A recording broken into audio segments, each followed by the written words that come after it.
So we've left Mount Zion Road. We're gonna just walk under this bridge, 13C.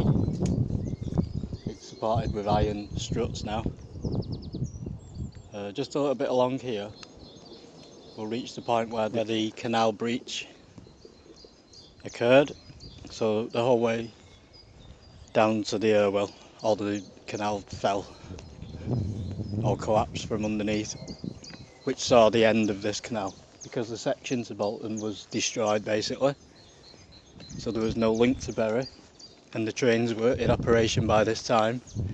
Otherwise it would have carried on much longer on it, I'm sure. Northern Lock stayed open, so possibly the Bolton connection stayed open longer. It'd be possible to cut it off.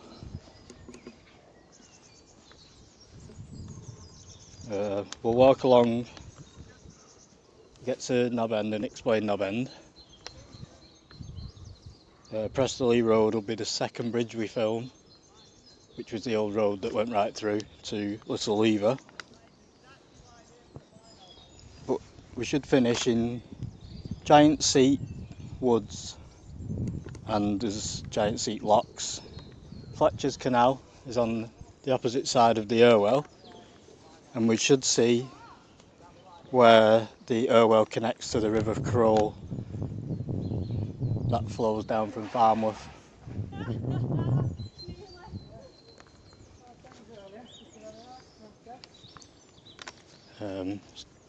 Three cyclists just nearly collided. 4 cyclists. I didn't get them on film because that was private, but they are there. I don't think they're fully aware of coronavirus.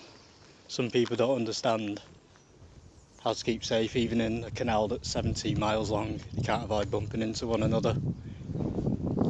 I am going to say this, in the modern era you've got much more to fear from, I think, other people who aren't sure how to protect themselves than the actual virus. And I actually mean that. Some people are so unaware of how viruses work, you know, you risk colliding with them on a 17-mile open stretch.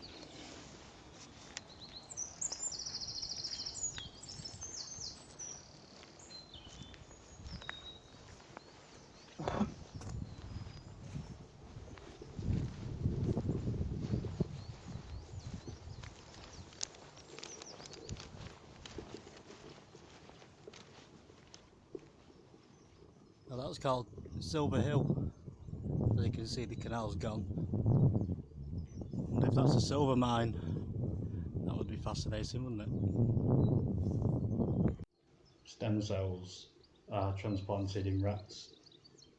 One successful kidney transplant and another to replace a brain damaged tissue. It's like stroke damage.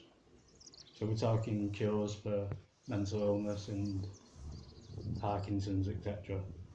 potentially, by cloning damaged stem cells and replacing them with synthetic, perfect copies. There are on average 60 trillion cells in a human. 60 trillion cells. The technique of cloning, by the way, is currently illegal. Reached the point now where the canal gets much wider. It's being prepared for the lock system. We're at Knob End. It's a 6-gate system. But this is what connects Lancashire to Manchester.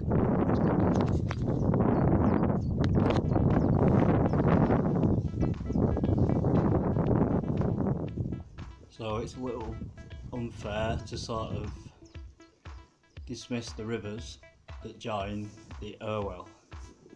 So the Roach, as we know, has joined the Irwell, and the Crowle now joins the Irwell.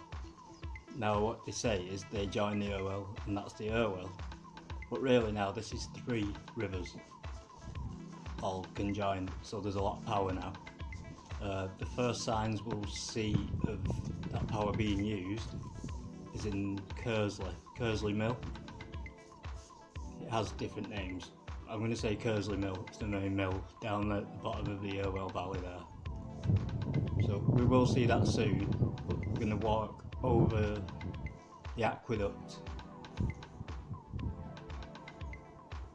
We're going to go up over the horse bridge. We'll stop on the horse bridge and then I'm going to go down a lane. Due to the coronavirus, there's possibly more people than I've ever seen on the canal, which is nice, but I believe that might be a little bit dangerous. Each to their own, so I know a different route and we're going to go and follow that route. So we'll jump, once we get over the canal, Aqueduct, we'll get to the Salford section. We're on the Salford Canal at that point. We jump about a mile, which is underground. In the very last video, I've got to go down into Prestwich and towards the town centre, and we'll start the shot of the Salford Canal that's missing. Right next to me here, Manchester, some form of overflow for the Bolton Canal. You can see the solid bedrock sliced in there.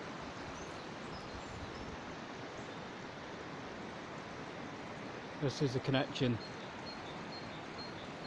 See all that there, solid rock all the way up. It's not even got soil on the top.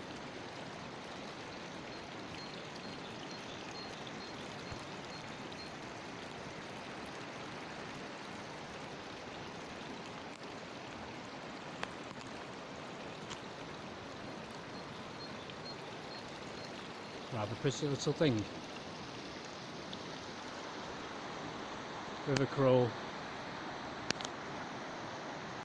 So there you go. So it'll all be in there. It's not even half a mile, it's probably half a mile of canal. And it does have one lock gate.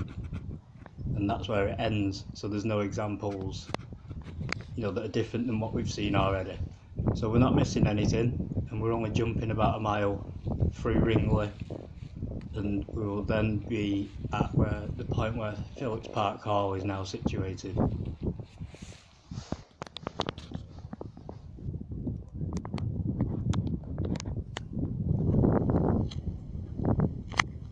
So like a glass of water, may or may not know, contains more particles than there is sand on an average beach or in the Sahara. One of those. Plants and animals contain more cells. There's more cells in each one. And if you added up all the people that have ever lived on Earth in its history, there's more.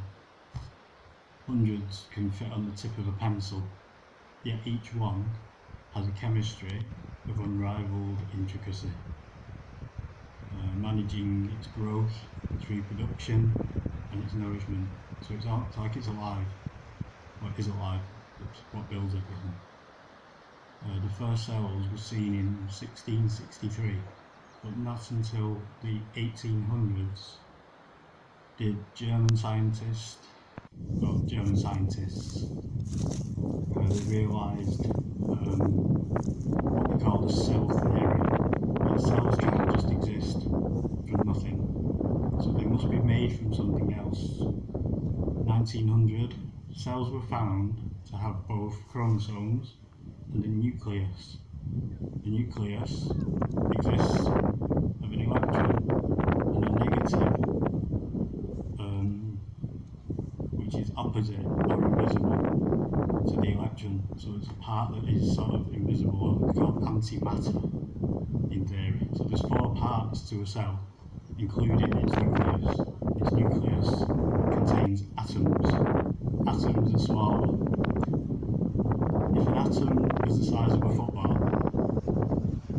the electron travelling around it would cover the distance of the Bury, Lancashire, Yorkshire Railway circular link that I'm covering in under like 0.1 of a second. So if an atom is in the middle of the track, the electron travels around it all the time in different directions. So every atom in our body has an electron travelling around it and an invisible part. So half of us is flying around well, a section of us is flying around all over, and a section of us doesn't exist.